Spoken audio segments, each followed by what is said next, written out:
እንግዲህ በእንደዚህ አይነት የህይወት ጉዞ ውስጥ እየሄድክ ደስ የሚል ለውጥ ነው ማለት የመጀመሪያው ከቤተክርስቲያን የመውጫው መንገድ ያው ለብዙዎቻችን ትምህርት የሚሆን ነው።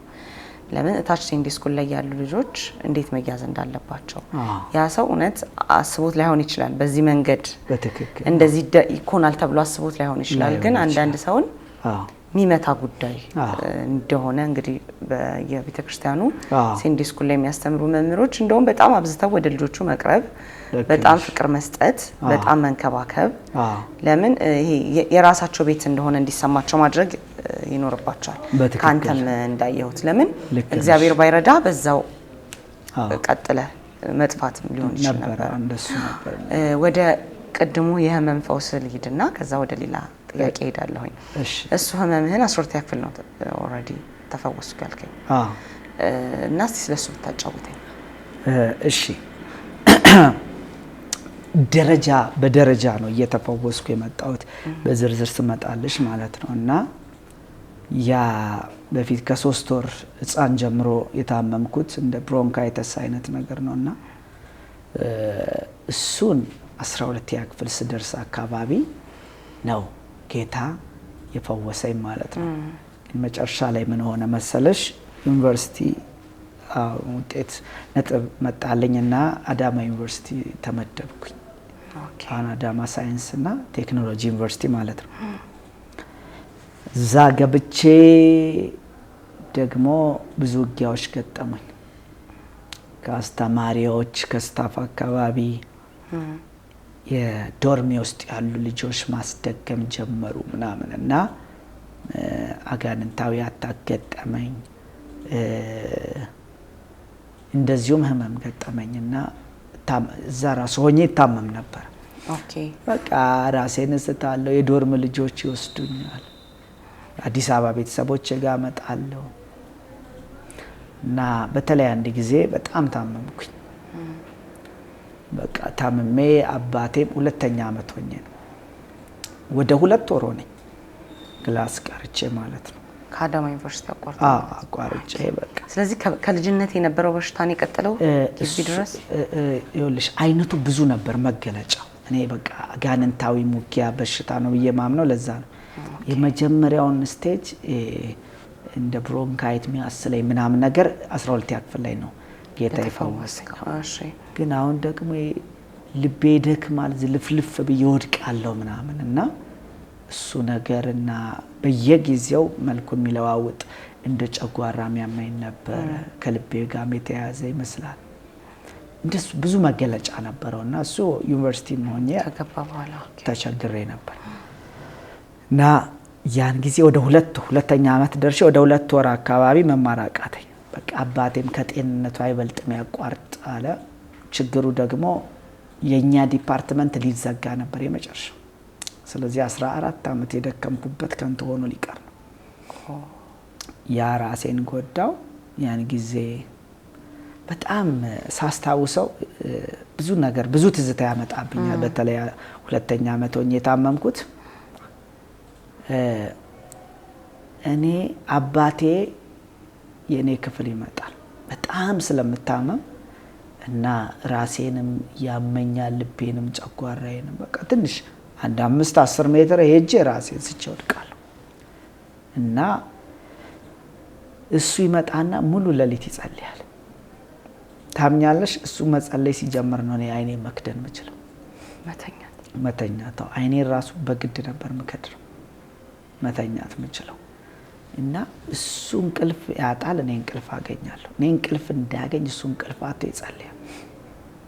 በቃ አንድ ክፍል ሆነ ከአባቴ ጋር እሱ ሲጸልይ ካልሆነ መተኛት አልችልም። እነዛን ጊዜያቶች ልክ እሱ መጸለይ ሲጀምር ሲጸልይ እንቅልፍ እየወሰደኝ ከዛ በግድ ነቃለሁ። አንድ አገልጋይ ነው እና ከክፍለ ሀገር የመጣ ነው እና የሆነ የጸሎት ቦታ አገኘ። አየኝና አያቀኝም። እኔም ያን ጊዜ ነው ያየሁት። እግዚአብሔር ባንተ ላይ ካለው አላማ የተነሳ ሰይጣን በዚህ አመት ገድለዋለሁ ብሎ ወጥቶ ነበር። የመጨረሻ ኃይሉን አስተባብሮ ሊገድል ወጥቷል። አለኝ። የሚሰማኝ ስሜት ነገረኝ። በሰውነትህ ላይ እንደ በረዶ እንደ ቀዝቃዛ ነገር ይፈሳል። እውነትም ቤተሰቦቼ እሱ ግራ ይገባቸው ነበር። ሰውነቴ እንደሞተ ሰው መቀዝቀዝ ይጀምራል። እና አገልጋዩ ያን መልእክት ከነገረኝ በኋላ ኢሳይያስ ምዕራፍ 53 አነበብኩኝ። ስለ መተላለፋችን ቆሰለ፣ ደቀቀ፣ የደህንነታችን ተግሳጽ በእርሱ ላይ ነበር ይላል። እና እዛ ጋር የሚገርም አገላለጽ አለ። የመጀመሪያው ስለ ሕዝቤ ኃጢአት ተመቶ እንደወደቀ ከትውልዱ ማን አስተዋለ ይላል። ደረጃ አለው ባይዘው ስለ ኃጢአታችን ተመታ፣ ስለ ሕዝቤ ኃጢአት ተመቶ ስለሚል ከዛ ኃጢአት ማለት ከእግዚአብሔር ፍቃድ ውጭ የሆነ ነገር ሲደረግ ነው አይደል? መተላለፍ ደግሞ ማለት ያን ኃጢአት ስትደጋግሚው ማለት ነው። ስለ መተላለፋችን ደግሞ ምን ይላል? ቆሰለ ይላል። ስለ ኃጢአት ተመታ፣ ስለ መተላለፍ ስለ ተደጋጋሚ ኃጢአታችን ደግሞ ቆሰለ። ስለ በደል ደግሞ ከኃጢአት ከመተላለፍ ከፍ ያለ አመጻ ነው። ስለ በደላችን ደግሞ ደቀቀ ይላል። እሱን እያነበብኩኝ በእርሱ ቁስል ተፈወስን እና ጌታ ኢየሱስ ስለ ኃጢአቴም ስለ በሽታዬም ዋጋ ከፍሎልኛል እያልኩኝ ማወጅ ጀመርኩኝ። እና መናገር ስጀምር ትኩሳቱ ጀምሮኛል። ለማውራት እንኳን አልችልም። አይዘው መቆም ራሱ ስለማልችል እንደምንም ሶፋውን እየተደገፍኩ ቆምኩ። በመገረፉ ቁስል ተፈውሻለሁ፣ በኢየሱስ ክርስቶስ ቁስል ተፈውሻለሁ። አንተ አጋንንት ጌታ ኢየሱስ በመስቀል ላይ ድል ነስቷል። እግዚአብሔር ይፈውሰኝ ዘንድ ይችላል። የእግዚአብሔር ፍቃድ ነው ለኔ ፈውስ ያልኩ መንፈሳዊ ጦርነት ጀመርኩ። ጌታ በአገልጋዩ በኩል በርታ፣ ይሄንን አውሬ ጌታ ይጥለዋል፣ በአንተ በኩል ነው ያለ። ያን ሳውጅ ከዚህ ከኋላ የራሴ ክፍል ይመስለኛል ነዘረኝና ወደቅኩኝ። ወድቄም በመገረፉ ቁስል ተፈውሻለሁ። ከዚህ በፊት እንዴት ነበር መሆነው? ተጸልዮልኝ ምናምን በቃ ድኛለሁና ያን ቀን ጭራሽ ታመማለሁ። ገና ህመሙ ሲጀምረኝ ትኩሳትን ቼክ አድርገው ይለኛል። ውስጤ ማለት የጠላት ድምጽ እንደሆነ ሳረግ መፍራት ጀምራለሁ። እየባሰብኝ ይሄዳል። ልብ ምቴ ምናምን እንዴት ነው የእግዚአብሔርን ፈውስ ማለት ነው አስቀድሜ በአይምሮዬ ቼክ ማድረግ ውስጥ ነበር የሚከተኝ። አለማመን ማለት ነው። አዎ ዞሮ ጥርጣሬ ውስጥ ከተሽ እንደ ጴጥሮስ ማለት ነው። ና አለው ጌታ ኢየሱስ፣ አንተ ኮንክ ልምጣ አዘዘኝ አለው። እዛ ና አለው። ውሃው ማዕበሉ ወጀቡ እንደ የብስ ሆነለት። እየተራመደ መጣ። የተራመደው እና ስላለው ጌታን እያየው ነው። በኋላም ጴጥሮስም የወጀቡን ብርታት መመልከት ጀመረ ይላል። አየሽ እስቲ ቴስት ላድርገው። ኖ we walk by faith not by sight ይላል መጽሐፍ ቅዱስ፣ በእምነት እንጂ በማየት። ስለዚህ አሁን ጌታ ፈውሳለሁ ሲለኝ ቼክ አድርጌ አይደለም ፈውሴን ማገኘው፣ ወይም ደግሞ በስጋዬ እስቲ ብያጣርቼ አይደለም። ተፈውሼ በእምነት ተቀብዬ ነው ፈውሴ የሚረጋገጠው። በኋላ በዚህ መንፈሳዊ ጦርነት ውስጥ ገባው። ነው በመገረፉ ቁስል ተፈውሻለሁ፣ ጌታ በሽታዬን ወስዶታል እያልኩ ለሰዓታት ትግል አደረኩኝ። ከዛ ያን ቀን አንድ ነገር በህልሜ ያየሁ። ተኛው። ትምህርት ቤት ማለት ዩኒቨርሲቲ ማለት ነው። 3 ጓደኞች ነበር፣ 4 ነን። በጣም ወደ ዶርሙ መሄጃ አካባቢ የሆነ ጫካ ነገር አለ። በመሃል ደግሞ መንገድ አለ። አዳማ ናዝሬት ደግሞ ያው ጅቦች ምናምን ይታወቃል፣ ቶሎ ይወጣሉ። ኦኬ። ወደ ጅቦቹ ጫካ ወዳለበት አካባቢ በህልሜ ነው። 4ታችን ወክ እናደርጋለን። ከዛ አንበሳ የሚመስል ድብ የሚመስል ድብልቅልቅ ያለ ጅብም የሚመስል ትልቅ አውሬ ምናልባት ግራውንድ +4 ምናምን ቤት ታውቂያለሽ፣ ቁመቱ እንደዛ ነው ያክል አውሬ ከኋላችን ያሳደናል። ዘወር ስል እግሩ ስር ነኝ። ይሮጣሉ። እኔም ለመሮጥ ሞከርኩ። በጣም ሮጠን አንዴ ሲራመድ እዛው ነው ደርሶታል። እነሱ ወደ ግራ ወደ ጫካ ውስጥ ገቡ። ሲገቡ እኔ ላመልጠው እንደማልችል አየሁ። አጠገቤ ደርሷል። እግሩ ራሱ የትና የት ነው።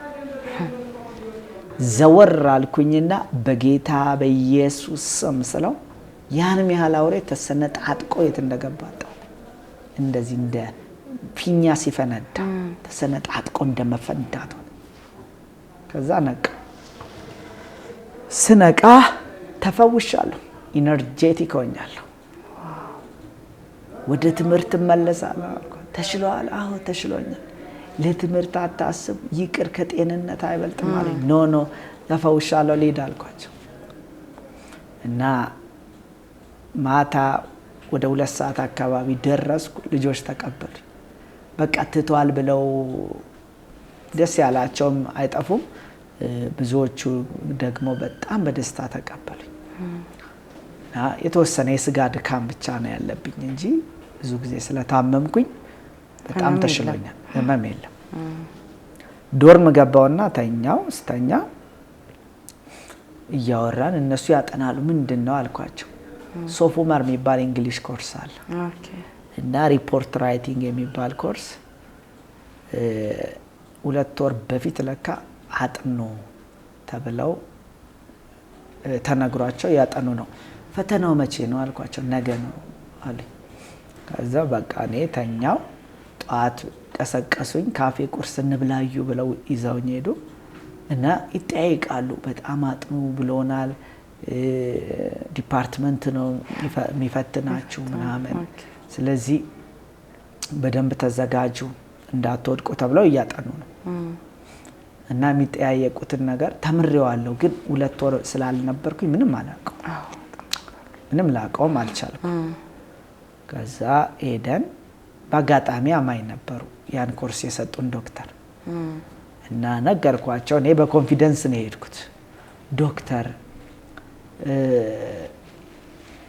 እኔ ላለፉት 1 ወር ከ3 ሳምንት ወይም 2 ወር አካባቢ አልነበርኩም እና በየሆስፒታሉ ነበርኩ ታመሜ አልኳቸው። አዘኑ። በጣም አዝናለሁ አሉኝ። ግን በጣም ደግሞ አጣብቂኝ ውስጥ ነው ያለሁት። ምን መሰላል፣ እኔ ይህንን ፈትኜ ወደ አዲስ አበባ ዩኒቨርሲቲ ሄዳለሁ። ይህን የሚያርመው የእንግሊሽ ዲፓርትመንት ነው። እንዴት እናድርግ? አሁን 2 ወር ደግሞ ከቀረ በዛ ጊዜ በነበረው ሕግ የአዳማ ሴኔት ጉባኤ የወሰነው አንድ ተማሪ ታሞሚውን ሳይታመም ከ1 ወር በላይ ከቀረ በትምህርት ገበታው ላይ መቆየት አይችልም የሚል ነገር ወጥቷል። ስለዚህ መረጃም ባመጣ ዋጋ የለው እና መቀጠል ካልቻልኩ ደግሞ እስከ መጨረሻው አልችልም። ዲፓርትመንቱ ሊዘጋ ነው። 2ኛ ዓመት ላይ ነን እና በጣም አሰቡ። ምን ይሻላል አሉ። ምንም ያልተማርከውን ደግሞ አይደለም 2 ወር 2 ቀን የዩኒቨርሲቲ ክላስ ያመልጠሽ። አንዳንዴ 4 ሰዓት ስለሆነ የ8 ሰዓት ትምህርት ያመልጠኛል የ2 ቀን እና እንኳን የ2 ወር በ2 ቀን እንኳን የቀረ ተማሪ እንዲፈተን አልመክርም አሉ። ምን ይሻላል ሲባል የመጨረሻ ምርጫ የተወሰደው ወደ ሴኔቱ ደርሶ ዲፓርትመንት ይሄንን አስተላልፎ ወደ ሴኔቱ ከመባረር እንድፈተን ኢንኮምፕሊት እንዳይሉት ኖ ግሬድ ከተባለ መቀጠል አልችልም። ከዛ እስክሪብቶ ፈልጉለት ተባለና ተሰጠኝ እና ከጓደኞች እኩል ገባ ወይስ ከነሱ? ከጓደኞች እኩል ገባው። ግን በዛ ሰዓት ማለት በጣም እግዚአብሔር ቸር አምላክ ነው። ይኸውልሽ እያንዳንዱን የህይወታችንን ምዕራፍ ይረዳል። በጣም ከጥቂት ጊዜ በፊት ጌታ በትምህርት ጣልቃ ልገባ ወዳለሁ አለኝ። እኔ የሚመስለኝ እስከዛ ጊዜ ቸርችና በቸርች ያለው ነገር የጌታ ሌላውን ነገር የኛ ይመስለኝ ነበር። ግን እግዚአብሔር ሁሉ ነገር የእርሱ እንደሆነ ሁሉ እርሱ በሁሉ እንደሆነ እሱ የሁሉ አምላክ እንደሆነ ሊያሳይ ስለፈለገ ይመስለኛልና እስክሪብቶ ሰጥተውኝ ምንም አላውቅም። ፈተና አዳራሽ ውስጥ ገብተን ቁጭ አልን። ከጎኔ አንዲት ልጅ አለች ቁጭ ብላለች እና በቃ በሐሳብ ተክዣለሁ። 2 ወር ያንን ያንን ትግል አድርጌ ከበሽታ ጋር መንፈሳዊ ውጊያ ውስጥ ነበርኩኝ። ደክሜ መጥቼ እዚህ ጋር ደግሞ ምን ልሆን ነው ያልኩ እያሰብኩ ያለው አንድ የማላውቀው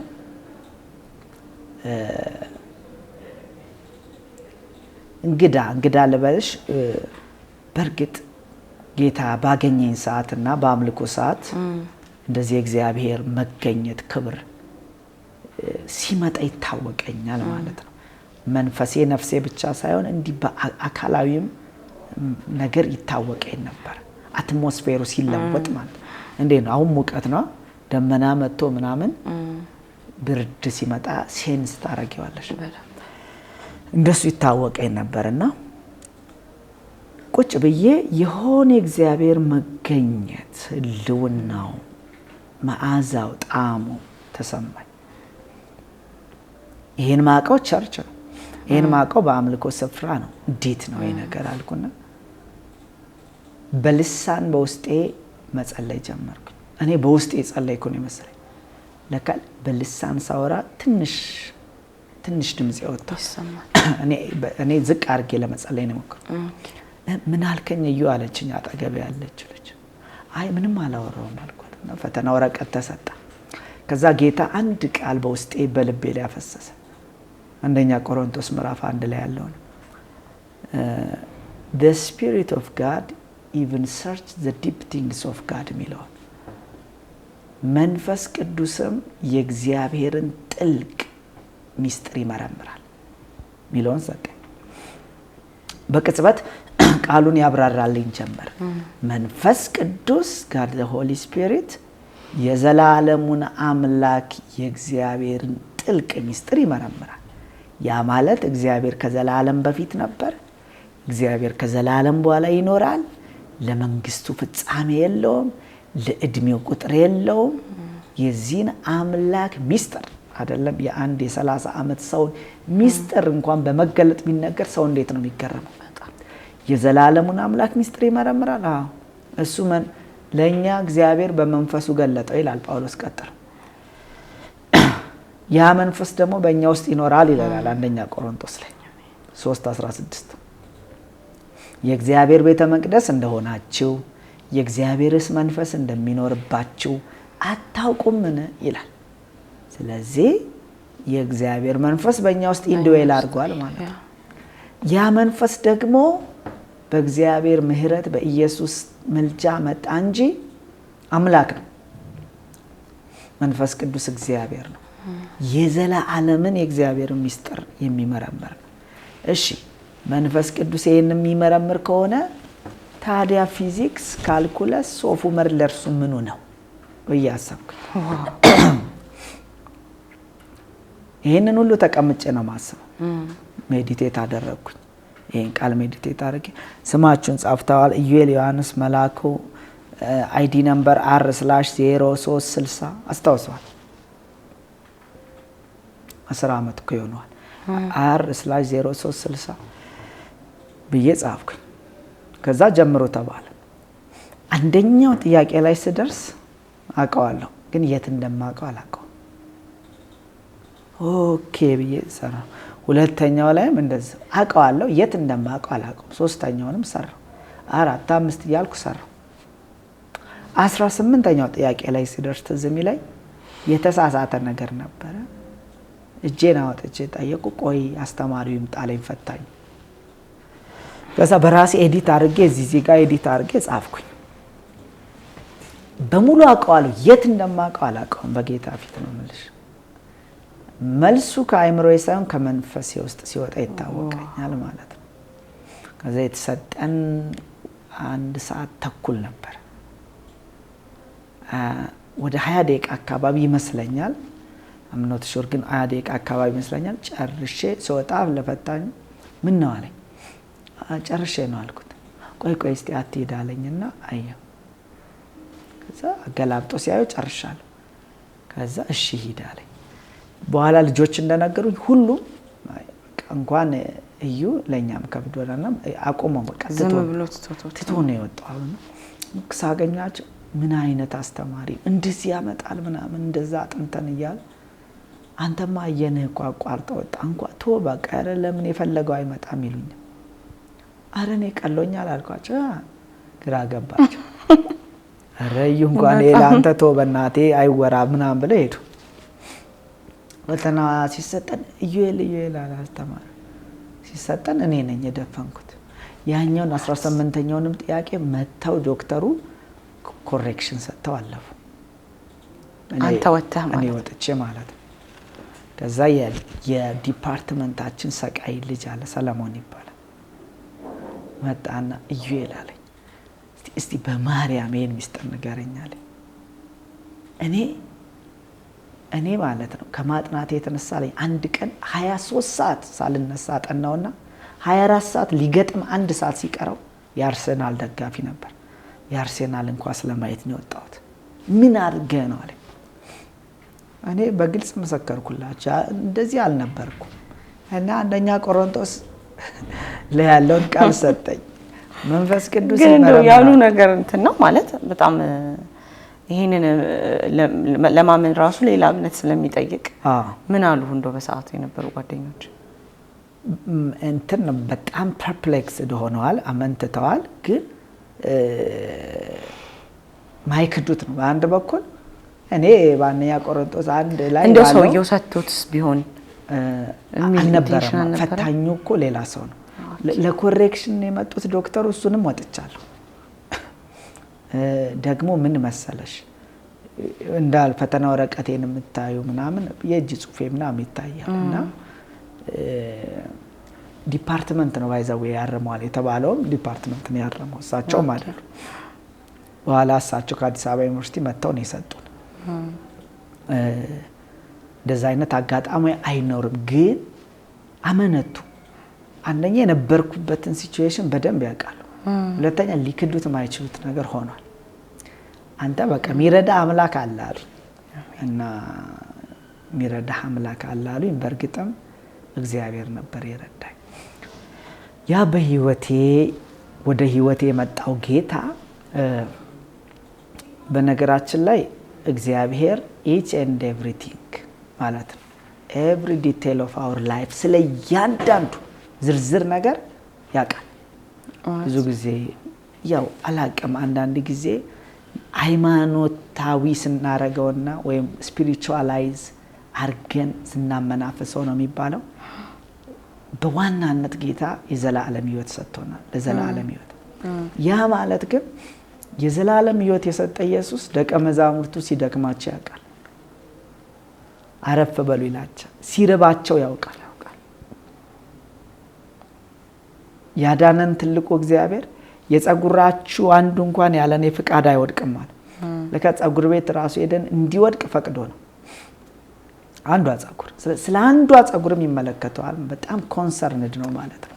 የኛ ላይፍ ውስጥ ኢንቮልቭድ ነው ማለት ነው እግዚአብሔር የፍጥረቱ። እሱ ነው የገባኝ። ይሄ ትምህርት እግዚአብሔር ያስበዋል። ጌታ ኢየሱስም በነገር ሁሉ እንደኛ የተፈተነ በድካማችን የማይራራ ሊቀ ካህን የለም ይለን የለም? አዎ ያውቀዋል። ኢየሱስ ቁጭ ብሎ ይሄን ትምህርት ባይማር በትምህርት ላይ ግን እንደዚህ አይነት ነገር ገጥሞኝ ከትምህርት መጉደል ምን ሊሰማኝ እንደሚችል ሊቀ ካህን ያውቀዋል። ስለዚህ ጌታ የተገለጠልኝ ወደ ህይወቴ የመጣው ጌታ ፕራክቲካሊ በህይወቴ መገለጥ ጀመረ። ፈውሱ ቀጠለ። ፈውሱ ተፈወስ። ከዛ ያ ፈተና አለፈ። ትምህርትን መቀጠል ቻልኩ ማለት መቀጠል ቻልኩ። 6 ሴሚስተር ነው የተማርኩት። ከ6ቱ ላይ 5 ጊዜ ውጊያ ተነስቶብኝ ነበር። ከዚህም በኋላ አንዷን ሴሚስተር ነው በሰላም የተማርኩት። ፈርስት ይር ፈርስት ሴሚስተር። ከዛ በኋላ ደግሞ አንድ ጊዜ ምን ሆንኩ መሰለሽ? ይሄን ካለፍኩ በኋላ ሁለተኛ ዓመት ሆኖ ፈርስት የሴሚስተር መጨረሻ አካባቢ ነበር። ስለዚህ ሰርድ ይር ፈርስት ሴሚስተር ሰከንድ ሴሚስተር ጀመርኩኝ። ኦኬ። ከዛ ከጀመርኩ በኋላ በፌሎሺፕ ውስጥ የወንጌል ስርጭት ቡድን ወይም አክሽን ግሩፕ የሚባል አገለግላለሁ እና በአመት 2 ከከተማ ወጥተን ወንጌል እንሰራለን። ለ5 ቀን ለሳምንት ፈንድሬዝ አድርገን በጀታችን እንችላለን።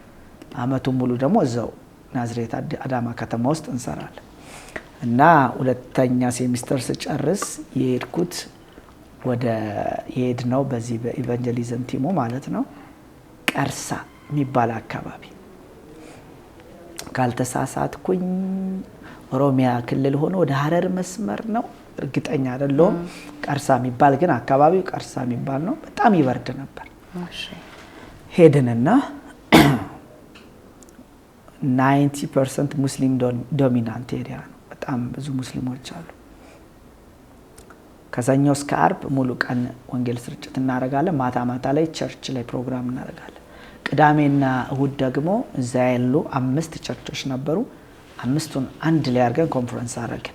ቃለ ሕይወት፣ ሙሉ ወንጌል፣ ፊላደልፊያ ሉተራን፣ ቃለ ሕይወት፣ ሙሉ ወንጌል፣ ፊላደልፊያ ሉተራን፣ መካነ ኢየሱስ ነበሩ 5 ቸርቾች እና አንዱ ቸርች ላይ ጠርተናቸው ነው ያደረግነው።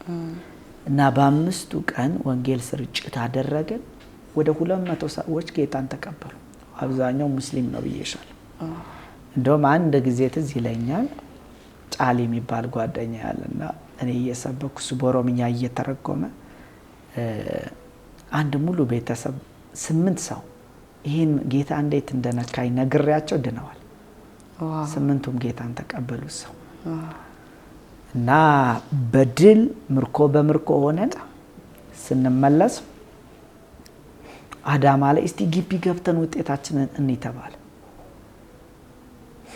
እና ዝም ብዬ ወደ አዲስ አበባ ቤት ጥሩ ነበር። ምክንያቱም ያለውን 2-3 ወር ረፍቴን የሚነካ ዜና ሰማው፣ መጥፎ ዜና ማለት ነው። ጸሐፊዋ ጋር ነው ውጤት የሚታየው ተብለን ከገባው በኋላ ጸሐፊዋን ጠየቅኳት። እሺ አይዲ ነምበር ንገረኝ አለችኝ። ነገርኳት። አንዱ ትምህርት ዲ አለችኝ፣ አንዱን ኮርስ። እሺ አንዱ ሲ፣ አንዱ ዲ፣ አንዱ ሲ፣ አንዱ ኤፍ፣ አንዱ ኤፍ አለች። 2 ቲ፣ 2 ሲ፣ 2 ኤፍ መጣብኝ። ሲደመር ማለት ነው ከባድ ነው። ኮሚሌቲቭ ሲሰራ የ4ቱ ሴሚስተር ወደ 3ኛ ዓመት እና ዋና ይመጣ መቀጠል አልችልም ማለት ነው። በቃ ክረምት አሁን ደግሞ ደርሻለሁ አውቃለሁ። ቤተሰቦቼን በጉጉት ይጠብቃሉ ማለት እንዳሁን አይደለም። ያኔ ዩኒቨርሲቲ መግባት ምናምን በጣም መለኪያ ነው የጎበዝ ተማሪና አሁን ቢሆን ምንም ጭንቅ የለውም። ባልገባም ልመርጥ ይችላል እና በጣም 3 ወር የጭንቀት ሰዓት ሆነብኝ። አንድ ቀን ቤት ሶፋ ላይ ቁጭ ብዬ በቃ ለመርሳት ሞክራለሁ። ቸርች ሄዳለሁ፣ አገለግላለሁ፣ የተለያዩ ነገሮች አደርጋለሁ። ትዝ ሲለኝ በቃ ድንግጥልና ፍዝዝላለሁ። በቃ ሄጄ ወደኩላለሁ እና አንድ ቀን ሶፋ ላይ ቁጭ ብዬ በቅጽበት ነው የእግዚአብሔር መንፈስ እንዲህ ሰው እንደሚያስረዳ ያስረዳኛል። ወደ በሮም ገዢ ፊት ልትቆም ይገባሃል ብሎ ሐዋርያው ጳውሎስን ጌታ መርከቢቷ ግን አውራቂስ ተነሳ። መርከቢቷን አፈራረሳት፣ ተሰባበረች። ከዛ ጌታ መጥቶ እንደዚህ ያለው ጳውሎስ ሆይ ካንተ ጋር ያሉት ከዚህ መርከብ ንብረት እንጂ ከሰው አንድ ሰው አይሞትም፣ ካንተ ጋር ያሉትንም አሳልፎ ሰጥቷል አለ። ጳውሎስም ተነስቶ ወንድሞች ሆይ የእርሱ የምሆንና የማመልከው የጌታ መልአክ ዛሬ መጥቶ በልሜ ከዚህ መርከብ ንብረት ውጪ አንዳች በሰው ላይ ጉዳት አይደርስም፣ ጌታ አንተንም አብረው ያሉትንም አሳልፎ ሰጥቷል ብሎኛል። ከኛ አንድ ሰው አይጠፋም፣ አይዟቸው። ምግብ ብሉ አላቸው። ለ10 ምናምን ቀን አልበሉ መርከብ ውስጥ ለ10 ምናምን ቀን የፀሐይ ብርሃን አላዩ። ከዛ በተሰባበረ መርከብ ሁሉም በሰላም ደረሱ የሚለውን ቃል ሰጠኝ። ተሰባብራ ግን በሰላም ትጨርሳለህ ብሎኝ የሆነ እንደ ሰው ድምጽ ነው። ቃሉን ከሰጠኝ በኋላ አንተም በሰላም ትጨርሳለህ ብሎኝ ሄደ። ይሄንን ያስኩና አንድ ጓደኛዬ፣ አንድ ዘማሪ ጓደኛዬ ነው። እንደውም ስም ብጠቅስ ጥሩ ነው፣ ነገሩን እውነት ያደርገዋል። ሰዎችም ሄደው መጠየቅ ይችላል። እውነት ነው። ዮሴፍ የሚባል ህልሜ ሰፈር አይቀርም የሚል ይዘምራል። አሁን ካናዳ። እሱም ነግሬው ወደ ኤሽታውል ሸለቆ የምንለው ነበረ፣ ቃሊቲ ወደ ወንዝና ተራራ አካባቢ ጭር ያለ ቦታ፣ እዛ ሄደን ጾም ጸሎት እንይዛለን፣ እንጸልያለን። ከዛ መስከረም ደረሰ። ይሄን ለማን ላወራው? ለማንም አላወራው። ለቤትም አልተናገርኩም። ከባድ ነገር ልክ ሲሄድ አዳማ ዩኒቨርሲቲ ሲሄድ ተለጥፏል ኢዩኤል አካዳሚክ ዲስሚዛል ሚል ወረቀት ደረሰኝ። ሚል ካርድ የመመገቢያ ካርድ ተቀማ። ዶርም ልቀቅ ተባልኩኝ። ነገሩ በኋላ ስረዳው በውጤቴ ብቻ አልነበር።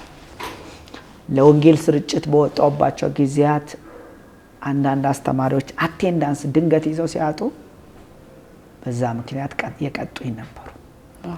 ነገሩን ሰይጣን ነው ብቻ ያቀነባበረው። ሰይጣን እንዳቀነባበረው እረዳለሁ። እና ኤፍ ምናምን የሰጡኝ በውጤት ብቻ አልነበረም። ይሄ ልጅ ይቀራል ምናምን የሆነ አለ አይደለ እንደ ሰነፍ ወይም ዱርዬ ተማሪ አድርገው ወሰዱኝ።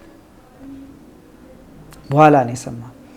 እና አካዳሚክ ዲኑ ጋር ሄደን ስንመላለስ ሌሎቹም ያስረዳሉ። እኔም እዛ ውጤትም ደግሞ የተሳሳተ ደግሞ አለ ማለት ነው።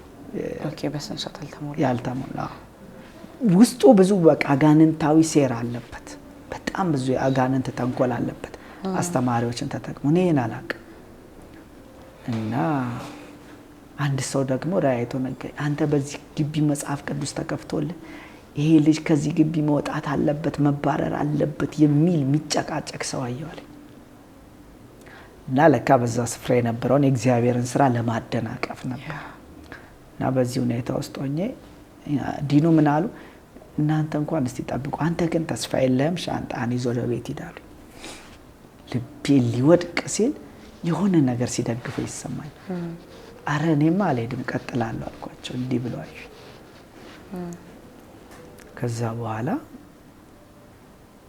ይሄ በእንዲህ እንዳለ ምን አይነት ስህተት ተፈጥሯል? አንደኛው እንደዚህ ቀርቷል ብለው ይሰጡኛል። ለ3 ሳምንት ዩኒቨርሲቲ ውስጥ ቆየው። ዶርም ተቀምጫለሁ። የሰው ዶርም ባይዘው 3ኛ ዓመት በሰው ዶርም ነው የጨረስኩት። እና ጾም ጸሎት ይዛለሁ። አገልጋዮች ጋር እየደወልኩ አብሬ ጸልያለሁ። ከዛ ሬጅስትራል ሄጄ ውጤቴን ሳየው የአራቱ ሴሚስተር የሚካፈለው ለ72 ክሬዲት አወር ነው። የሁሉም ስታቲስቲክስ ተማሪ የነበር ነው በወቅቱ 44 ነን። እሺ የ44ታችን ለ72 ክሬዲት ነው። የኔን ብቻ አንድ ሴሚስተር ተጨማሪ አድርገው ለ87 አካፍለውታል። ሲያካፍሉት ውጤቱ ወድቋል ማለት ነው። ከዛ ሬጅስትራል ይሄ ነገር 87 ክሬዲት ነው የተካፈለው ለእናንተ ብዬ ሳጣራ የሁሉም 72 ነው። አንድ ሙሉ ተጨማሪ ሴሚስተር በነበረኝ ውጤት ምን ማለት ነው? የአራቱ ሴሚስተር ውጤቴ ለ5 አካፈሉብኝ ማለት ነው። ይሄቼ ብከራከር ማንም ሊሰማኝ አልቻለም። እና ቤቲ ትባላለች ልጅቷ የኛን የምትሰራው። ከዛ ስከራከራት እስቲ ብላ መሐመድ የሚባል የሬጅስትራል ሄዳ አናገረችው። አይ ልክነሽ አላት። ቢዚ ነበር። በቃ ምንም ቻንስ የለውም አካዳሚክ ዲስሚዛል ወረቀቱ ዝጩ ይሄዳል። ወደ ዶርም ተመለስኩ። 3 ጊዜ 4 ጊዜ ነው የተመላለስኩት ማለት ነው። እዛው ይሄድኩ እዛው ይሄድኩ። ዶርም ደግሞ ዘግቼ እነሱ በሌሉ ሰዓት መጸለይ ጀመርኩ። በልሳን መጸለይ፣ የአጋንንትን ስራ እያፈረስኩ መጸለይ ጀመርኩ። አሁንም ሲሄድ ምንም የሚለወጥ ነገር የለም ይሉኛል። አሁንም መጸለይ ጀመርኩ። በአራተኛው ሄድኩኝ። በአራተኛው ሲሄድ ትምህርት አልጀመርኩም። ትምህርት ተጀመረ እነሱ ጀምረዋል። እኔ ግን በቃ ላለመውጣት ነው። 3 ሳምንት ሆነኝ ከግቢው። እንዴት ብዬ እወጣለሁ? እግዚአብሔር ትጨርሳለህ ብሎኛል። እዚህ ጋር አትጨርስም እያሉ እግዚአብሔር መረጃ አይነግርሽም፣ እነሱ በመረጃ አስጨርሽም ይልሻል። እግዚአብሔር ቃል ብቻ ነው የሚነግርሽ። ሪዝን አውት አያረግልሽም። እንዲህ ቢገጥምሽም እንዲህ አድርጌ እንዲህ ሰርቼ ትጨርሻለሽ አይልሽም። በስልጣን ትጨርሻለሽ ነው የሚልሽ። ጴጥሮስና እንዳለው እንዳያደናቅፍ ተጠንቀቅ አላለው። ና የስልጣን ቃል ነውና ትጨርሳለህ ያለኝ እንጂ ዝርዝሩ አልተነገረኝ። በዛ ሁኔታ ውስጥ ሆኜ በአራተኛው በጌታ በኢየሱስ በዚህ ሬጅስትራል የምትሰራ መንፈስ የምትቃወመኝ ምናምን ብዬ ገሰጽኩኝ። ሲሄድ ለአንድ ጓደኛ እዩ ቤቲ የኔ እኮ ለ72 ክሬዲት መካፈል ያለበት ለ87 ነው ያካፈላችሁት እንዴት ይሆናል ስላት የሆነ ካይኗ ላይ የሆነ ነገር እንደተገፈፈ ይሰማኝ። አየችው። ትዝ ይለኛልና ፎቶግራፊክ የሆነ ሚሞሪ ነው ያለኝ። ተሽከርካሪ ወንበር ላይ ነች። ዩኤል ዮሐንስ በማርያም ምን ሆኜ ነው አለች። በዚህ ቅላጼ ነው ያለችው እና ምን ሆኜ ነው አለች። ከዛ ለጓደኛዋ አሳየቻት። ይሄ ነገር ልክ ነውና እንደዚህ ነው የሚሰራው አለቻት። አዎ ብላ ስትነግራት ነው እንደዛ ያለችው። ምን ሆኜ ነው በማርያም ብላ ራሷን ይዛ ትያለች። በቃ የሆነ ነገር አይምሮን ወስዶታል አለች ቃል በቃል።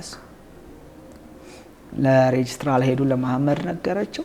እሱም አየው እንዴት እንደዚህ ሆነ ምናምን አለ። ግሬድ ሪፖርቴ ተቀየረ።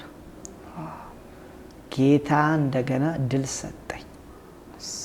ዶርም ተቀምጫለሁ፣ ሚል ካርድ ተቀምጫለሁ። ያ ችግር የለው ሚል ካርድ ነን ካፌ ሆናለሁ፣ ካፌ እጠቀማለሁ አልኩኝ። ከዛ ዶርም ደግሞ በቃ አሁን ኦሬዲ እንትን ስለተባለ ያለበት ተፈልጎ ይግባ ተብሎ ሌላ ማላቃቸው ዲፓርትመንቶች ጋር ተመደብኩኝ። አንድ ክርስቲያን ልጅ መጣና ተዋወቀኝ። አብረን ብንሆን ደስ ይለኛል አንድ ዶርማ ላይ። እሺ አልኩት። ገባው ከሱ ጋር እና ያን አመት ቻፕል የጸሎት ክፍልና እሱ ዶርም ሆኜ በብዙ ጸሎት በብዙ አገልግሎት ጌታ በድል አስጨረሰኝ ማለት ነው። እግዚአብሔር ይመስገን። ክብር ለእግዚአብሔር ይሁን። የፌሎሺፑ መጽሔት ላይ ወጣ። ተማሪዎች ክርስቲያን ተማሪዎች ለምን ይባረራሉ ሚል አካዳሚክ ኤክሰለንስ የሚል የአገልግሎት ዘርፍ ነበር ፌሎሺፕ ውስጥ ተማሪዎችን አካዳሚካሊ ኤክሰለም እንዲያደርጉ እና እዛ ላይ ከወጣው ለምሳሌ ጊዜን በአግባቡ ለመጠቀም ምናምን ተማሪዎች ለምን ይጫራሉ ተብሎ ነው። ከዛ የኔ ግን የወጣው ርዕስ መንፈሳዊ ውጊያ በሚለው እና ጌታ የመጣብኝን ፈተና ወደ ምስክርነት ለወጣው። የኔ ታሪክ እዛ ሊደራችን መጥቶ ኢንተርቪው ያደረገኝ። ከዛ እዛ ታሪኬ እዛ ላይ ቀረበ። ግልጽ መንፈሳዊ ውጊያ ክርስቲያን ተማሪዎች ከዚህ ግቢ እንዲባረሩ ከሚያደርግ አንዱ ነው ተባለ። እንደ ምሳሌ ሆኖ የኔ ገጠመኝን ለእንደዚህ አይነት ክሬዲት አወር ማካፈል የሌለባቸውን አካፍሎ የተሰራውን ግልጽ ጦርነት በመጽሔት ወጣ ማለት ነው። እና ብዙ ተማሪዎች ከዛም በኋላ መጸለይ ጀመሩ። እኔም ፌሎሺፕ ላይ እየሄድኩ ባገለገልኩ ቁጥር ሁሉ ይሄንን መንፈስ መቃወም ጀመርኩኝ። ጌታ እንደተናገረኝ በቃ ባለስልጣን ሊሆኑ በሚሞክሩት ምናምን እንዳለኝ አንዳንዶቹ ሲዋረዱ ሲወጡ አየው። የእግዚአብሔር ቸርነት በዛለኝና ጨረስኩኝ። እግዚአብሔር ይባረክ። አሜን። እንግዲህ የህይወት ጉዞ ጌታን ካገኘ በኋላ እንደውም አልጋ ባልጋ አይደለም፣ በጣም ባሰ። ግን ልዩነቱ ጌታ አብሮሽ ሲኖር ምድረ በዳውን መዝናኛ ያደርግልሽ። አሜን።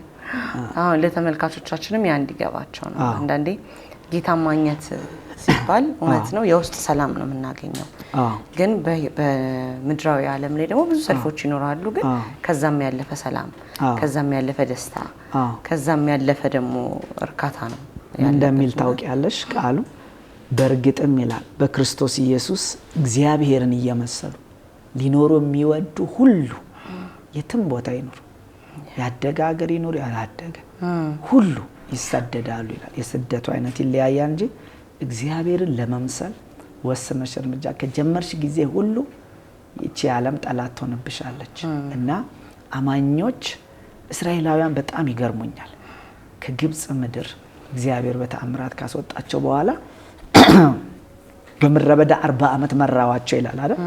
እስቲ ምድረ በዳውን ዲቴል እንየው ማለት እንየው። ፀሐይ እንዳያገኛቸው የደመና አምድ በላያቸው ይሆን ነበር፣ የፀሐይ ትኩሳት እንዳያቃጥላቸው። ሌሊት ደግሞ ጨለማው የሆነ ጉድጓድ ውስጥ አደናቅፎ ማየውን ነገር ውስጥ እንዳይከታቸው በእሳት አምድ ይመራቸዋል። እሺ ጨለማውን በብርሃን ከቀየረላቸው፣ ሀሩሩን መንፈስ ቅዱስ ጥላ ከሆናቸው፣ ውሃ ሲጠማቸው አለት ነበር። ሙሴ አለቱን ያናግረዋል፣ ውሃ ይፈሳል። ወደ 2 ሚሊዮን የሚሆኑ እስራኤላውያን በምድረ በዳ ተጉዘዋል። አንድ ሰው በአማካኝ ለልብሱ በአቨሬጅ ነው የምልሽ ለሚጠጣው ለሚበላው 4 ሊትር ውሃ ይጠቀም እንበል፣ ወይ 4.5 4 ሊትር ተኩል ይጠቀም እንበል አንድ ሰው በአማካኝ ማለት ነው። ከዛም ሊበልጥም ሊያንስም ይችላል። በአንድ ቀን 10 ሚሊዮን ሊትር ያስፈልጋቸዋል። 10 ሚሊዮን ሊትር የወጣው ከአንዱ አለት ነው። ሐዋርያው ጳውሎስ ሲነግረን ያም ማለት ክርስቶስ ነበረ ይለናል። ከአንድ አለት 2 ሚሊዮን ህዝብ የሚያጠጣ አይጠማቸው። ሲርባቸው መና የመላእክት ምግብ ፍሬሽ ፍሪጅ ስለሌለ ሙቀቱ ከባድ ስለሆነ የሲና ምድረ በዳ ፍሬሽ ምግብ መና የመላእክት ምግብ ይሰጣቸዋል። ፀሐይ እንዳያቃጥላቸው፣ ጨለማው እንዳያደናቅፋቸው፣ ውሃ እንዳይጠማቸው፣ እንዳይረባቸው። ያ ብቻ አይደለም። መዝሙረ ዳዊት ላይ ደግሞ መዝሙረኛው ምን ይለናል? ከእነርሱ አንድ እንኳን ህመምተኛ አልነበረም ይላል። አንድ ሰው ለ40 ዓመት አልታመመም። ጫማቸው አላለቀም፣ አብሯቸው ያድግ ነበር። የ20 ዓመት ልጅ ያደረገው ጫማ 60 ዓመት ላይ ሆኗል። የ10 ዓመት ልጅ 50 ዓመት ላይ ሆኗል። ልብሳቸው አላረጀም ይላል። እንደ ሙቀት፣ እንደ ፀሐይ፣ እንደ ምድረ በዳ ደግሞ ልብስን የሚበላ የለም። ስለዚህ አሁን እስራኤላውያን በምድረ በዳ ተጓዙን በል ወይስ ቫኬሽን ወጡ እንበል? ጌታየሽ አብሮሽ ሲኖር ከጌታ ጋር ሲኖር ከጌታ ጋር ስትሆኚ ስደቱም ምድረ በዳውንም እሱ ገነት ያደርግልሻል። ከጌታ ውጪ ደግሞ ያለ ከቻሌንጅ እንኳን የሌለበት ዞን እረፍት የሌለው ነው። ስለዚህ አማኞች ሊረዱት የሚያስፈልገው ነገር ጌታን ሲከተሉ ሲያመልኩ ፈተናዎች ሊኖሩ ይችላሉ። ፈተናዎች ስላሉ ግን አይጠፉም፣ አንጠፋም። በእሳት ውስጥ ባለፍክ ጊዜ እኔ ካንተ ጋር ሆናለሁ፣ እሳቱ አያቃጥልም። በውሃ ውስጥ ባለፍክ ጊዜ እኔ ካንተ ጋር ሆናለሁ፣ ውሃው አያሰጥምህም። የእግዚአብሔር መገኘት ነገሮችን ያስተካክላል። አሜን። በጣም ደስ የሚል የህይወት ምስክርነት ነው። ክብር ለጌታ ይሁን። አሜን። በጣም ማለት እግዚአብሔር እያረዳ እጁን እያየ በቅርበት እየተሰማ ያለፍክ ሰው ነህና በዛ መሀል እንደው መዛል አልነበረም? በቃ በተውኩኝ፣ ባላረኩ፣ ባልወሰንኩ አንዳንዴ ሰው አይደለም እንደ ስጋ ለባሽ በትክክል የሚባል ስሜቶች አልገጠሙም? ብዙ ነገሮች በህይወቴ ብዙ ከፍታዎች ዝቅታዎች አልፈዋል። ማለት አንደኛው ብዙ አማኞች እንደሚፈተኑት አመንትቻለሁ። ዮሴፍ የእግዚአብሔር ቃል እስኪመጣለት ድረስ የእግዚአብሔር ቃል ፈተነው ይላል። ያየሁት ህልም ከእግዚአብሔር ነበር ወይ? ተሳስቻለሁ። ሲሰግዱለት አይቶ በማግስቱ ራሱን ሲሰግድ ነው ያገኘው። እኔም ተፈትኛለሁ። ተስፋ ለመቁረጥ ቀርብ ያለው አመንትቻለሁ። ያ ብቻ አይደለም። ባይዘው ጌታ ከነካኝ በኋላ ከኢንካውንተሩ በኋላ ከኢየሱስ ጋር ከተገናኘው በኋላ ህይወቴን ከነካው በኋላ በሰሯቸው ስተት እንኳን የውድቀት ህይወት ውስጥም ያለፍኩበት አጋጣሚ አለ።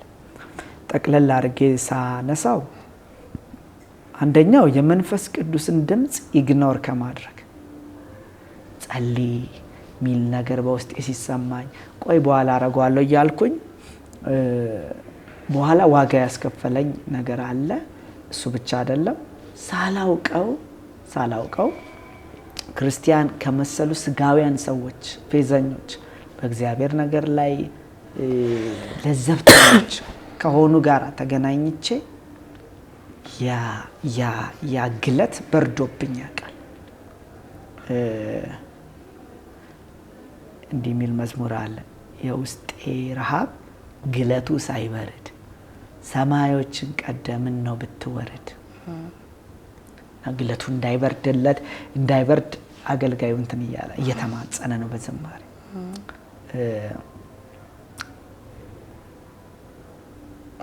የእግዚአብሔር ድምጽ የለመድኩት ርቆብኝ ያውቃል። ያ ምንድነው?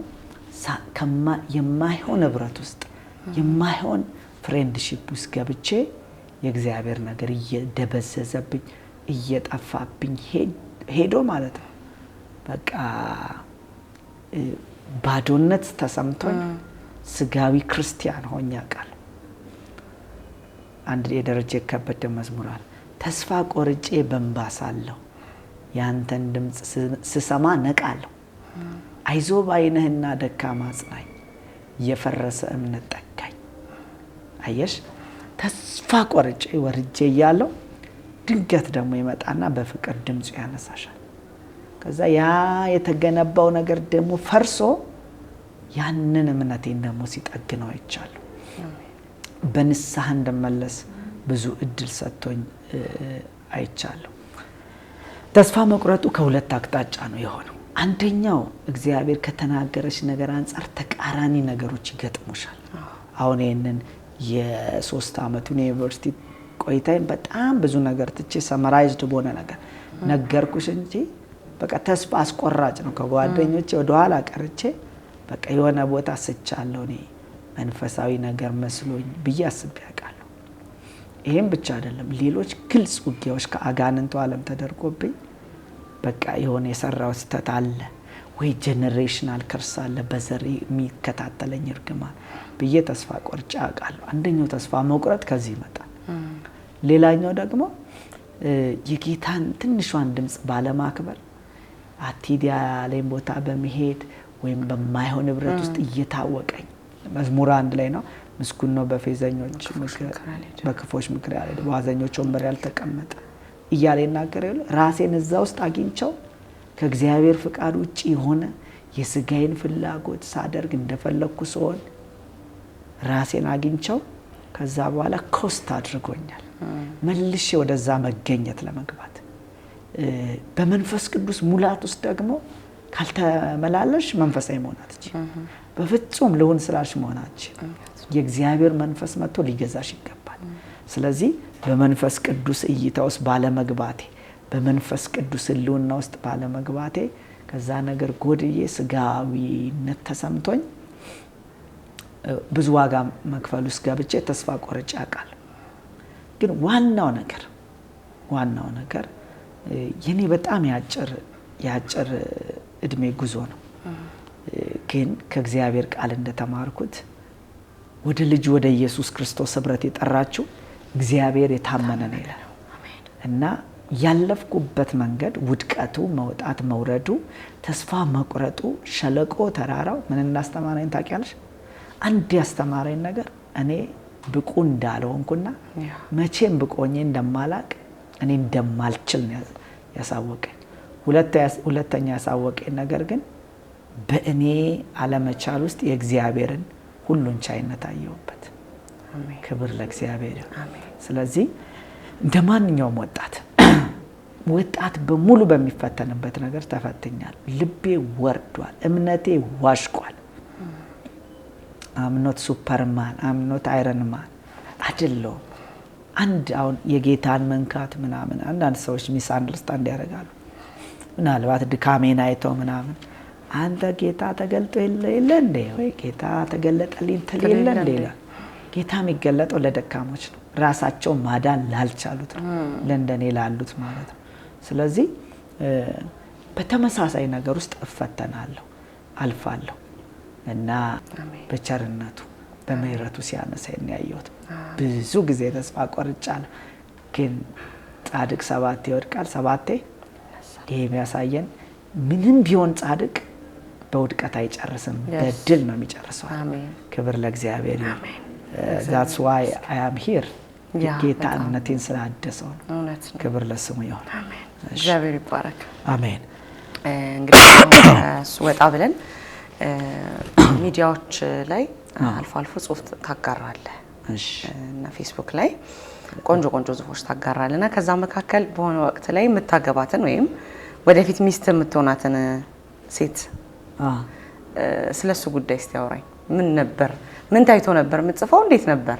አይከብድም እንደዚህ አይነት ነገርስ?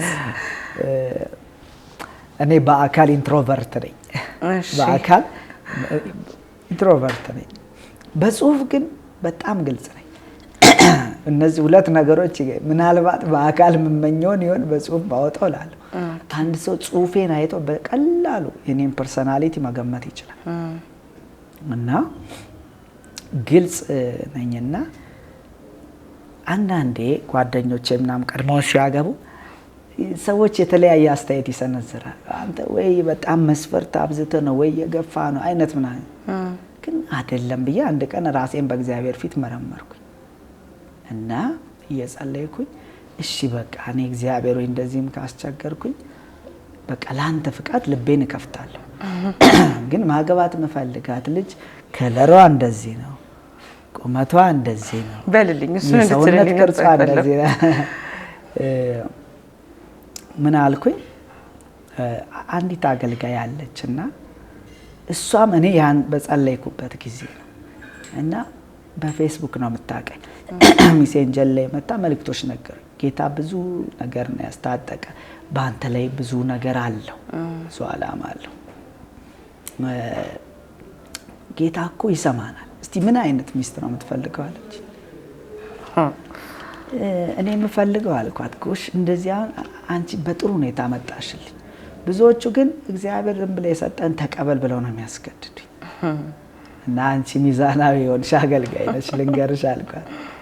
ጠይም ልጅ ቁመቷ 1.70 የሆነች የሰውነቷ ቅርጽ ከርቪ ሼፕድ የሆነ 8 ቁጥር እንደሚባለው እግዚአብሔርን የምትወድ እንግዶችን ለመቀበል የምትተጋ እና ለእግዚአብሔር ቃል ፕራዮሪቲ የምትሰጥ ክራይስት ሴንተርድ የሆነች ባለ ታላቅ አእምሮ ሴት ብዬ ጻፍኩ።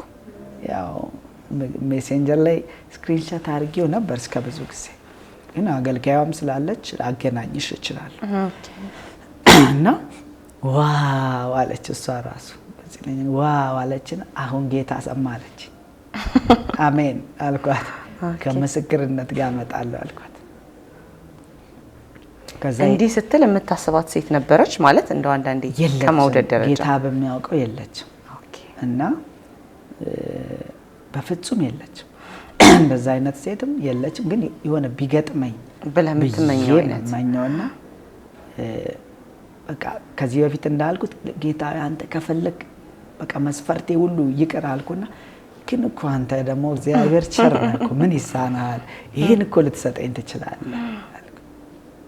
እና ከወራት በኋላ የመጣችው ልጅ አሁን ያገባዋት ቁመቷ 1.70 ከርቪ ሼፕ ጠይም የሆነች በነገራችን ላይ እንትን ብዬ አስቤያውን የትምህርት ደረጃ ምናምን እንደዚህ ብዬ አላውቅም ግን እውነትም እንደ ጸለይኩት እንደ አቢጋኤል ባለ ታላቅ አእምሮ ሴት ሆና አገኘኋት። ሐኪም ነች፣ ረዳት ፕሮፌሰር ነች፣ ጳውሎስ ታስተምራለች። ብለስድ ነው ማይንዷ፣ ለጌታ ቃል ቅድሚያ ትሰጣለች። በተደጋጋሚ ጠይቂያታል፣ ምን በሆን ደስ ይልሻል ስላት ጌታ ያለህን ትለኛለች። እንግዶችን ማለት ከኔ በላይ ደግሞ እንግዶችን ለመቀበል የምትወድ የምትተጋ እሷ በዛ በኩል እንደዛ ሆና ግን ከኔ እኩል መንፈሳዊ ነገር ላይ አንዳንዴም ከኔ በላይ ኢንቮልቭድ ነች። የተገናኘንበትም መንገድ ሚራክለስ በሚባል በምን አገኘሃት? እኔ ሳልመጣ በፊት ጌታ ስለሷ ይነግራታል፣ ስለኔ ይነግራታል። እሷ ደግሞ ማንን ነው ማግባት ያለብኝ? ፍቃድህን መተላለፍ አልፈልግም፣ እኔ አላቅም፣ ለራሴ አንተ ነው የምታውቅልኝ እያለች እሷና ኤምኬሲ ቸርች ነበረችና የዛ ያለች የጸሎት እናቷም ይጸልዩ ነበር አብረው በጣም ስለትዳር ይጸልዩ ነበርና እሷ ደግሞ ጌታ አንድ አገልጋይ ተጋበዘና እስቲ ጸልይላት ብላ አልነገረችው። ጽፎ መጣ አገልጋዩ። እኔ አልነገርሽኝም ግን ጌታ እንዲህ ብሎኛል፣ ከዚህ በኋላ የጋብቻ ጥያቄሽ ተመልሷል፣ አትጸልይ። ቀላ ያለ ልጅ በእግዚአብሔር ቃል የተካህነ እኔን የሚወድ አሪፍ ልጅ አዘጋጅቼልሻለሁ አላት። ያው ደግሞ አካበርክ እንዳትል ጌታ ያለው ጌታ አንተ እንግዲህ ለራሱ እንደዚህ እና እንደዛ አላት። እና ከዚህ በኋላ ጸልይ። ከዛ ተዋውቀናል ከኔ ጋር። የት መሰለሽ አንድ ጓደኛዬ ያወራት ነበረ ስልክ ላይና አንተ ምንድነው ማለት ነው የምታወራው ብዬ፣ እነሱ ኖርማል ፍሬንድ ናቸው እና ዞር ብዬ ሳይ በጨረፍታ ነው ፎቶዋን ያየኋት። ደግሞ በፎቶ ነው እንዳልቲ እኔ እንደውም በፎቶ አላምንም፣ በጣም ፎቶ ያጋናል ብዬ ስለማስብ በፎቶ ሰው ማግኘት ብዙ አልወድም ነበር። ከዛ እንዲህ በጨረፍታ ነው ጉርድ ነገር ነው ቴሌግራም ላይ ትንሽ ነው ያየው። አንተ አስተዋውቀኝ እቺ ልጅ አልኩት። ለሷም እያልኳት አስተዋውቃለሁ ነግሬያታለሁ ኢዩኤል የሚባል ጓደኛ አለኝ እያልኳት አንድ ሰፈር ነበርን ግን አንተዋወቅም እዚህ ሰፈር አለኝ እላታለሁ እና ከዛ እንደውም ብቻ የኔ ሚስት ነች አስተዋውቀኝ አልኩት።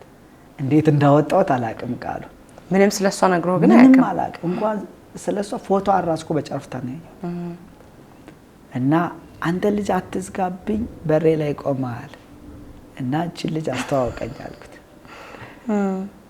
እሷን ደግሞ እግዚአብሔር በዛ በኩል በጣም ይናገራታል። ኦኬ ባልሽ ቀርቧል ብዙ ሰዎች ወደፊቱ እየመጡ ነው ብዙ ሴቶች እንዳይነካካ ግን እኔ ይዤዋለሁ እኔ ጠብቀዋለሁ። በቃ በትክክል ይሄንን አሁን ምነግርሽ እሷ ስለነገረችኝ ብቻ አይደለም ቮይሱ አንተ ጋር ነበር ልክ ተገናኝተን ምናምን ስናወራ ይሄን ታሪክ ነግራኝ እቺ አገልጋይ ስትጸልይ ስማ ብላኝ ቮይሱን ስሰማው እኔ እሷን ሳላቅ በፊት የመጣው መልእክት ስለኔ ትክክል ነበር። ልክደው አልቻልኩም። ከዛ በኋላ አስተዋወቀኝ ማለት ራሷን ሰጠኝ አወራ።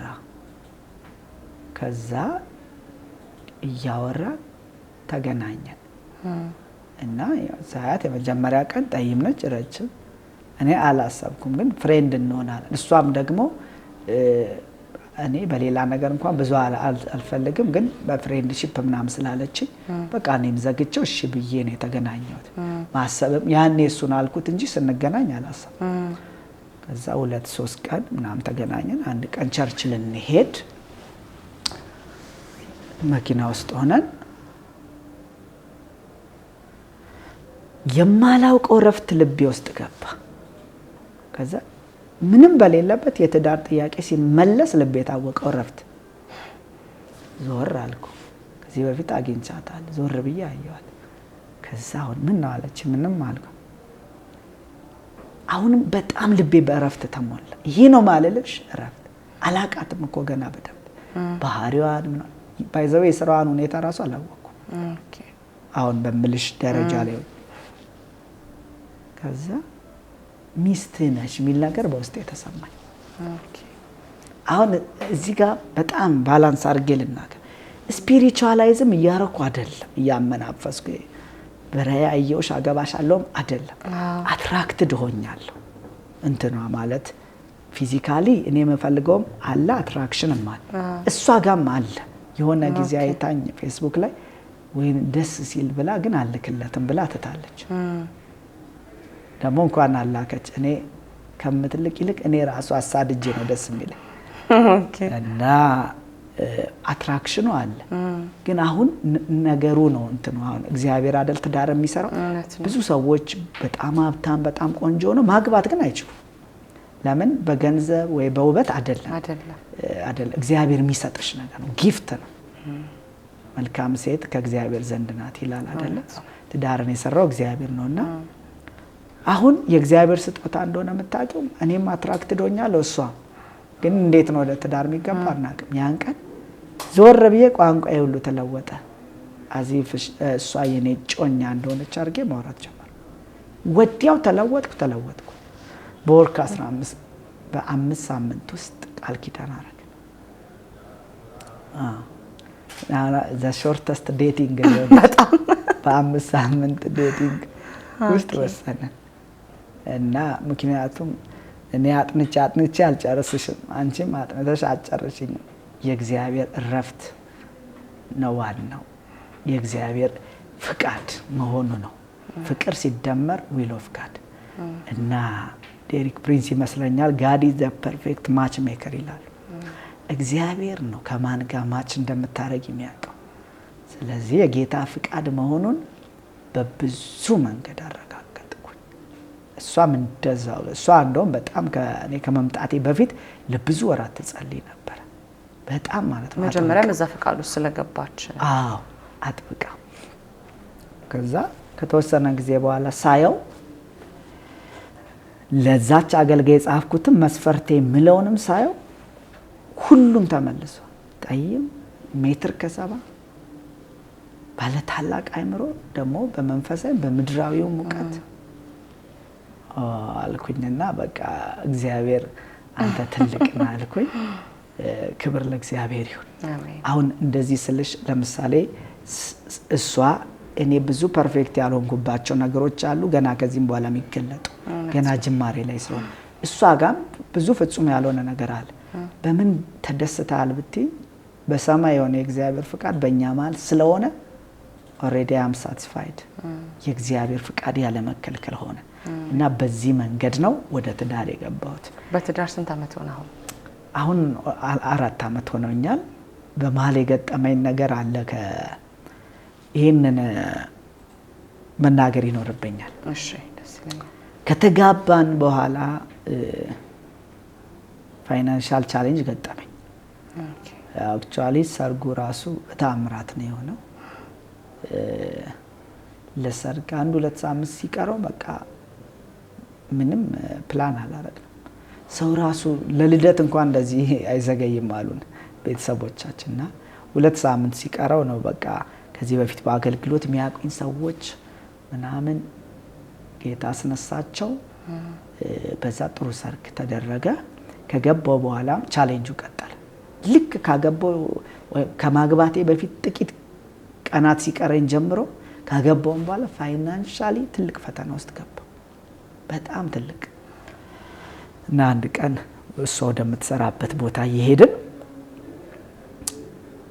በጣም በቃ ያው ትካዜ ውስጥ ምናምን ድባቴ ዲፕረስድ የሆንኩ ስመጣ እዩ እውነቴን ነው የምልህ ምድረ በዳን ተጠቀምበት አታባክን አለች። እንዴት አልኳት። ይሄ ምድረ በዳ ስለሚያልፍ እግዚአብሔርን በማመስገንና በማምለክ ተጠቀምበት አለችና አንድ መዝሙር እንደውም አለ በልቤ የፈሰሰ ብላ የአዜብን ከፈተች መኪና ውስጥ። ቀጥሎ የሊሊን ከፈተች እና ወደ ጉለሌ ነበር የምንሄደው በጦር ኃይሎች በኩል።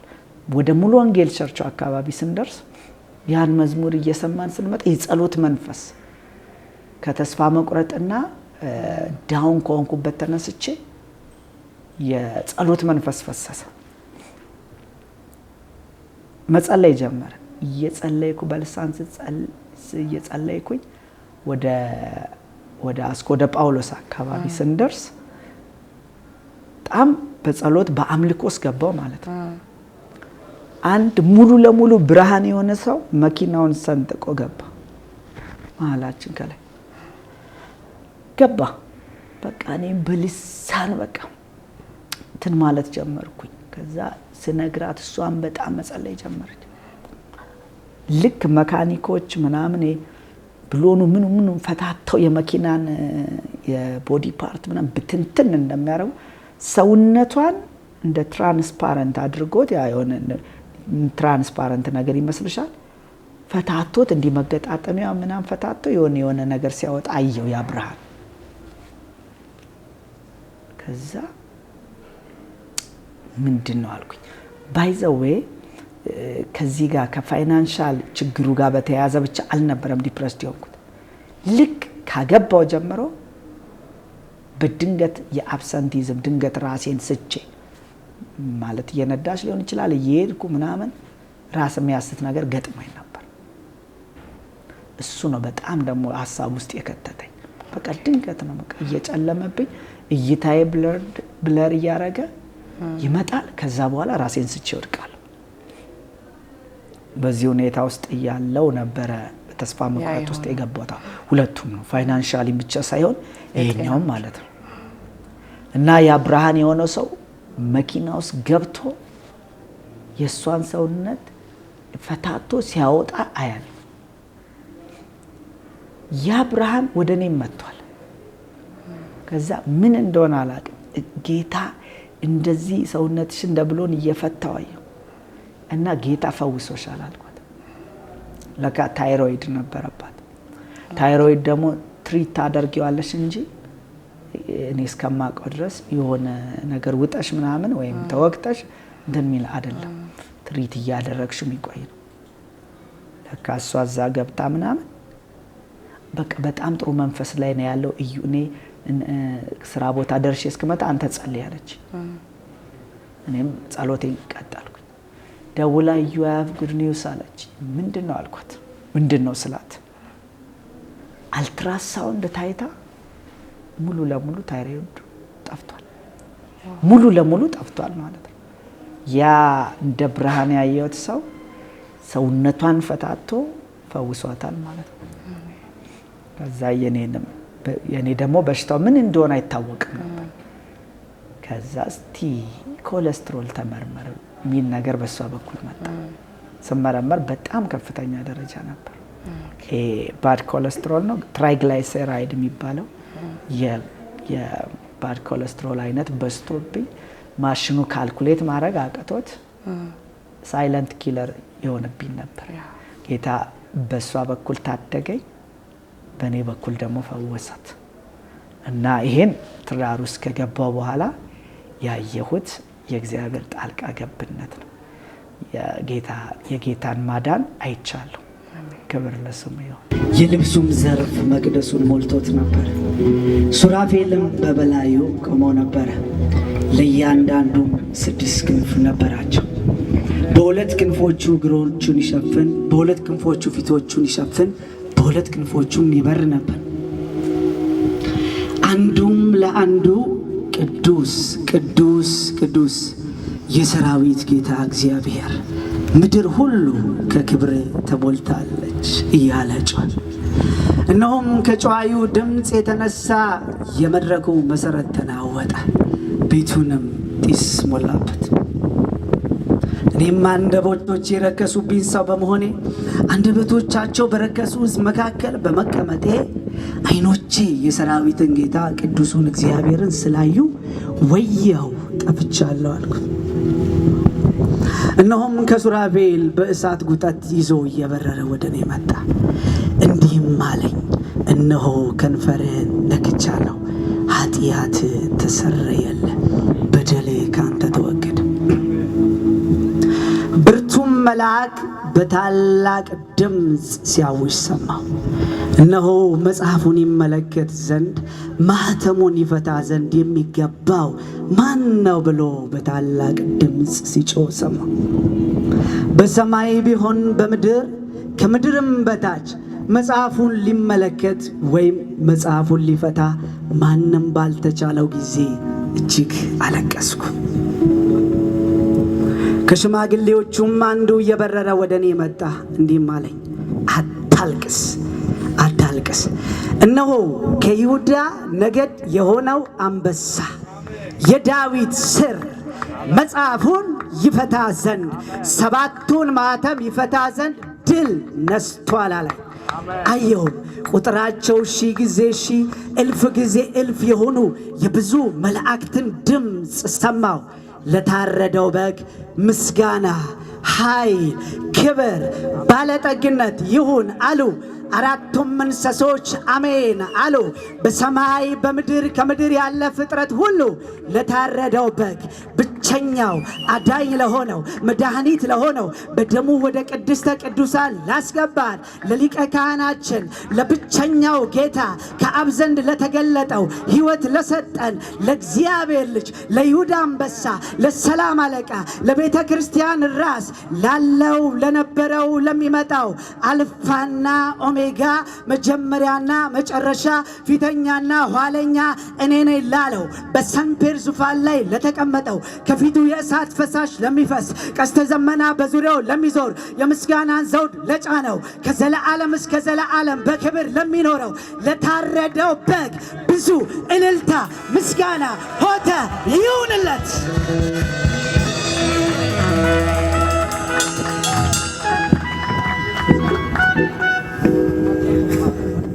በጣም ደስ የሚል አገላለጽ ነው። ጌታ ኢየሱስ ይባርክ። አንተን የረዳ እግዚአብሔር እንግዲህ ሁላችንንም ይርዳን።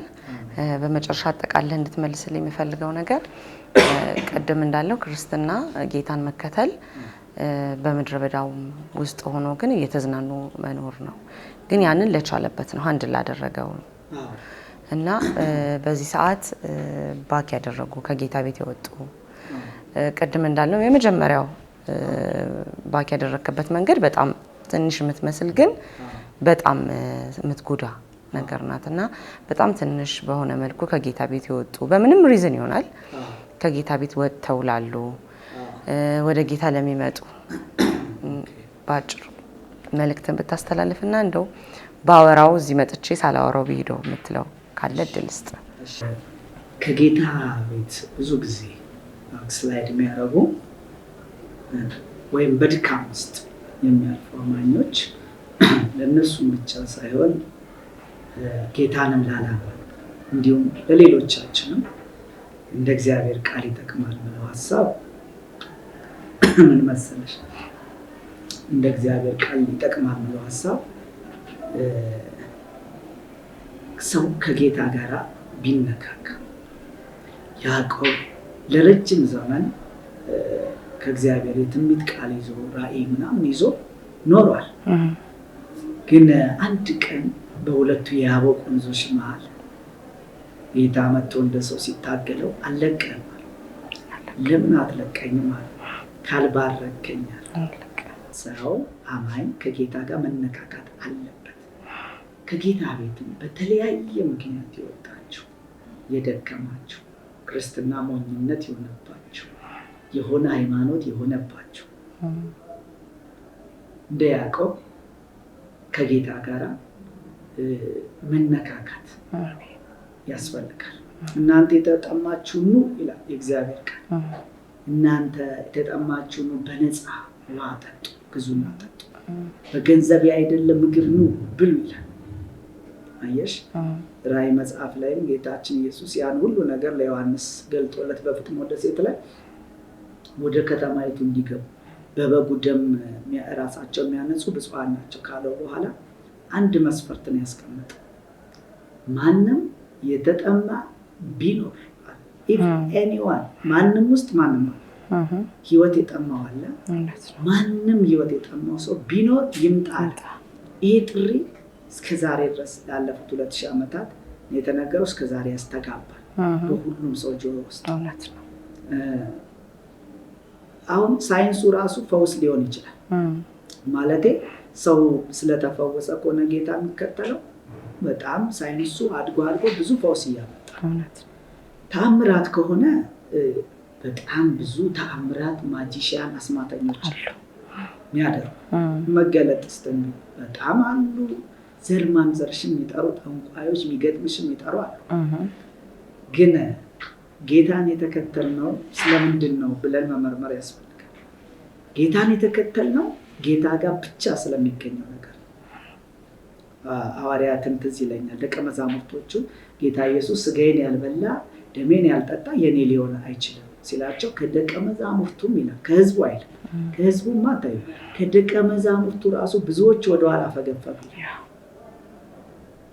ኢየሱስ ደግሞ ጄኒውን ሊደር ስለሆነ የህዝብ ብዛት ስለማያሳስተው ክራውድዱ ስለማያሳስተው ዘወር አለና ወደ ደቀ መዛሙርት ወደ 12 እናንተስ ልትሄዱ ትወዳላችሁን አላቸው። ነፃነት ሰጣቸው።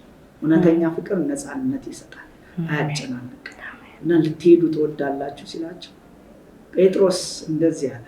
የእግዚአብሔር መንፈስ ረድቶ ጌታ ሆይ ካንተ ወደ ማን እንሄዳለን?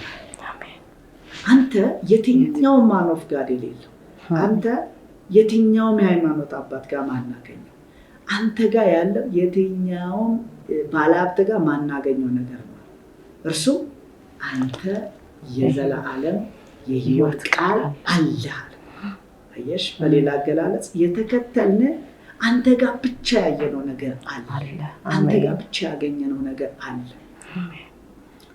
አሁን እኔ ብዙ ነገር ማይደንቀኝ ለዛ በጣም ሰው ቢሊዮነር ሊሆን ይችላል። አንድ ነገር ግን የለም። የእግዚአብሔር ህይወት የዘላለም ህይወት እዛ ውስጥ የለም። የህይወት ቃል የትኛውም ቦታ ብትሄጂ ይሄ የህይወት ቃል የሚባለው ነገር አታገኝ። ብዙ ሃይማኖቶች ተመስርተዋል አይደለም? የእስልምና 2 ቢሊዮን ተከታዮች አሉት። መሐመድ ነው የጀመረው። የለም ስርዓቱን ትእዛዙን አውጥቶ ዛሬ አለ። ሂንዱይዝም ቼንቶይዝም አለ።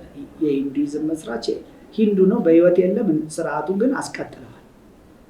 አንዳቸውም አንድ ቦታ ላይ ግን የህይወት ቃል አለኝ እኔ የዘላለም ህይወት ቃል የሚያኖር አለኝ ያሉ የሉም፣ ሞተዋል። ክርስትና ብቻ ጌታ ጋር ብቻ ለዘላለም የምንኖርበት የህይወት ቃል አለ። አሜን። አየሽ ስትሰሚው ህይወትን የሚሰጥ ነው የኢየሱስ ቃል።